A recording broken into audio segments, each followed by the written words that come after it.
নমস্কার, শুভ সন্ধ্যা। কেমন আছেন সবাই? আশা করছি সকলেই খুবই ভালো আছেন। আর আমিও খুবই ভালো আছি। তো ঘরকন্যা সংসারের আরও একটি নতুন ভিডিওতে আপনাদের সকলকেই স্বাগত জানাই। তো এর আগের ভিডিওতে আপনারা দেখেছেন আমরা মায়ের এখানে এসেছি। তো মায়ের এখানে আসলেই আমাদের খাওয়া দাওয়ার জোরটা একটু বেড়েই চলে। আর এখানে আসলে আমার আবার একটু বেশিই খিদে পায়। কারণ এখানে আসলেই শুধু খাওয়া আর শোয়া ছাড়া অন্য কোনো কাজই থাকে না। ওই জন্যেই এখানে আসলেই আমার খিদের জোরটা আরও বেড়ে চলে, আর সবার থেকেও একটু বেশি ঘন ঘন খেতেই থাকি। তো এসেই একটু ফ্রেশ হয়েই মায়ের কাছে বসে পড়লাম। আর মায়ের কাছে বসলাম একটু গল্প করার জন্য। এমন সময় মা একটা পাকা পেঁপে আমার হাতে দিয়ে বললেন এটাকে কেটে ফেলতে।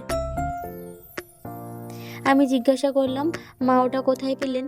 মা বললেন মাকে কেউ একজন খেতে দিয়েছিলেন, তো ওই জন্যই মা সেটা আবার রেখে দিয়েছিলেন। আমরা আগে থেকেই মাকে ফোনে জানিয়েছিলাম যে আমরা মায়ের এখানে আসছি, তাই মা সেটা রেখে দিয়েছিলেন সবাই একসঙ্গে বসে খাবো, ওই জন্যই। তো আমি আবার পাকা পেঁপে খাই না, তো ওই জন্যই আমি সবার জন্য এটাকে কেটে দেব। আর আসা মাত্রই মা তার ছেলেকে বাজারে পাঠিয়ে দিলেন বাজার করে নিয়ে আসার জন্য। তো ও যখন বাজারে বেরোচ্ছিল তখন আমি ওকে বললাম একটু সিঙ্গাড়া নিয়ে আসতে।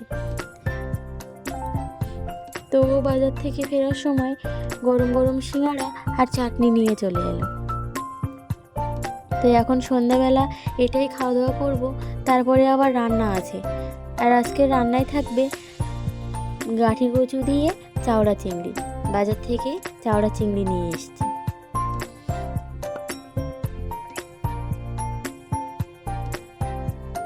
তো ওটা কেটে কুটে রেডি করে ফেলবো। তার আগে খাওয়া দাওয়াটা সেরে ফেললাম, সেটা আর আপনাদের দেখানো হয়নি। তো এখন মাছটাকে কেটে ফেলবো। জানেন, এখানে আসলে কোনো কাজের চাপই আমার থাকে না। এখানে আসলেই সব কিছু মা আর মামা মিলেই আমাদের করে খাওয়ায়, আমাদের কোনো কাজ করতে হয় না। তবুও একটু গুছিয়ে গাছিয়ে দেবো, কারণ অনেকটাই রাত হয়ে গেছে। আমরা এসেছি তো তখনও একটু বেলা ছিল।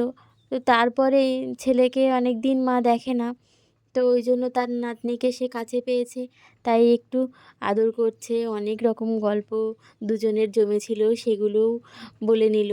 তারপরে ছেলেটা একটু ক্লান্ত হয়ে গেছে, তো আসলে অনেকটাই গাড়ি জার্নি হয়েছে, তো ওই জন্যই বাচ্চা মানুষ ও আসা মাত্রই ওকে একটু ম্যাগি করে খাইয়ে ওকে ঘুম দিয়ে দিয়েছি। খাওয়ার পরেও অনেকক্ষণ জেগেছিল, ওর ঠাম্মির সাথে অনেকক্ষণ গল্প করলো, কথা বললো।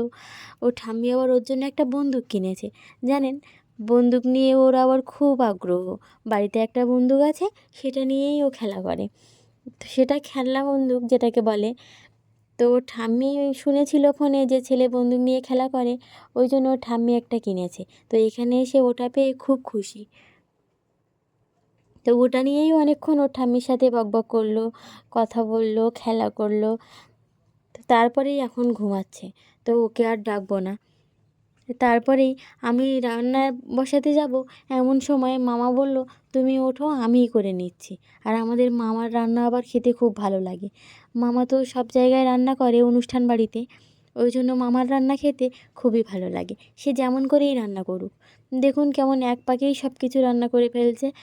মাছ, কচু, পেঁয়াজ, রসুন, টমেটো সব কিছু একসাথে দিয়েই কষাচ্ছে। আমরা আবার কিন্তু এভাবে করি না। তো অনেকটা রাত হয়ে গেছে না, ওই জন্যেই যাতে তাড়াতাড়ি হয়, একটু সহজভাবে রান্নাটা হয়ে যায়, সেই জন্যই চেষ্টাটা করছে। কিন্তু যেভাবেই রান্না করুক না কেন, মামার হাতের রান্নায় একটা আলাদাই স্বাদ। সেই স্বাদটা আর আমরা আমাদের রান্নায় আনতে পারি না। তো কথা বলতে বলতেই তরকারিটাও প্রায় হয়ে এসেছে। এবার খেয়ে দিয়েই ঘুমিয়ে পড়বো।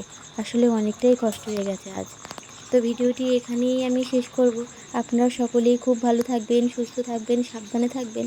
আর আমার ভিডিওটি যদি আপনাদের ভালো লাগে তাহলে একটি লাইক আর একটু কমেন্ট করে আমাকে জানাবেন যে ভিডিওটি কেমন হয়েছে। তাহলে আমিও বুঝতে পারবো যে আমার ভিডিও আপনাদের ভালো লাগতে শুরু করেছে। আর তখন আমিও একটু উৎসাহ পেয়ে আরও ভালো কিছু করার চেষ্টা করব। সকলেই ভালো থাকবেন।